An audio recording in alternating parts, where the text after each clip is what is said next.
Defense Secretary Jim Mattis is resigning after clashing with 45 over the abrupt withdrawal of U.S. troops from Syria and after 2 years of deep disagreements over America's role in the world.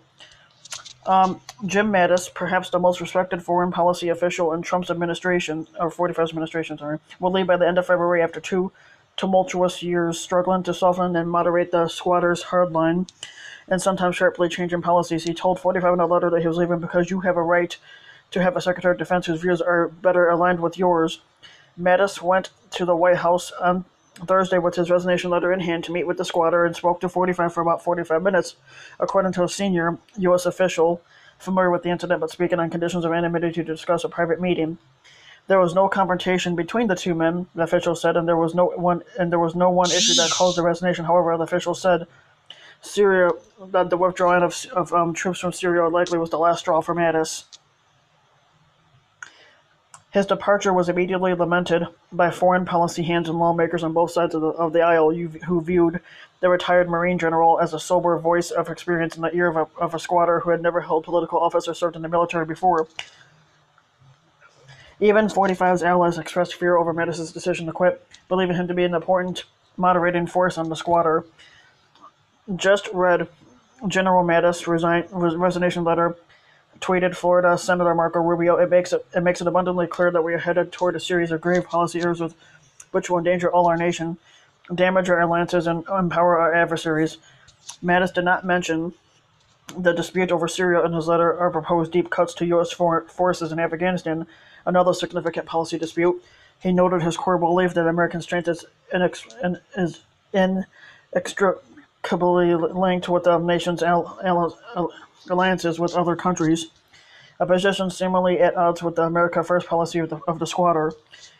The defense secretary also said China and Russia want to spread their authoritarian model and promote their interests at the expense of America and its allies.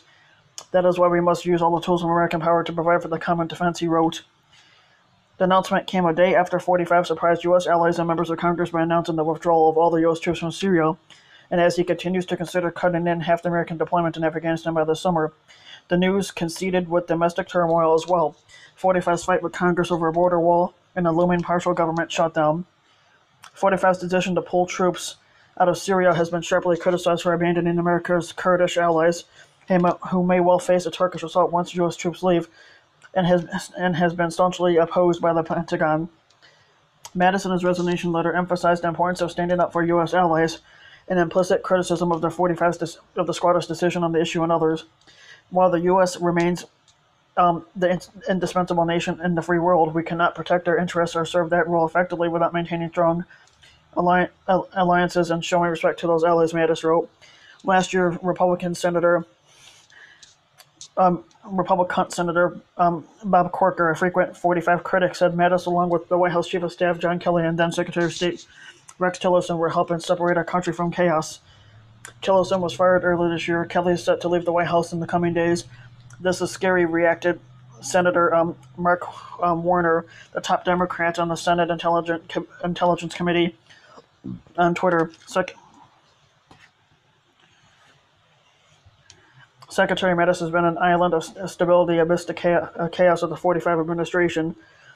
Jim Mattis did a superb job as the Secretary of Defense, but he cannot be expected to stand behind a squatter who disrespects our allies and ingratiates himself to our adversaries, said William Cohen, who served as Defense Secretary under Bill Clinton and knows Mattis well.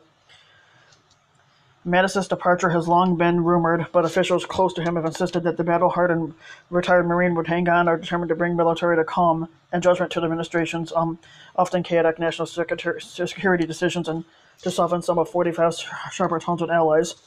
Opponents of Mattis, however, have seen him as an unwanted check on 45. Mattis went to the White House Thursday afternoon to resign after failing to persuade the squatter in a tense Oval meeting to change his decision on withdrawing troops from Syria, according to two people with knowledge of the conversation but not authorized to discuss it. Another U.S. official said that Mattis' decision was his own and not a forced resignation. The official spoke on condition of anonymity to discuss internal deliberations. 45 said a replacement would be chosen soon. The squatter's national security team is often giving him advice, and it's the squatter's job to make a decision, said Press Secretary Fat Fuck Sanders.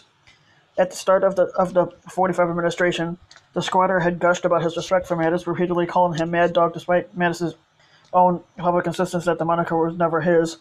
Instead, his nickname for years was Chaos, which stood for Colonel has an outstanding suggestion and reflected Mattis's more cerebral nature. Basically, what Mattis is saying is that 45 doesn't know shit. That's why he's putting in his resignation, in which, of course, 45 doesn't know anything at all.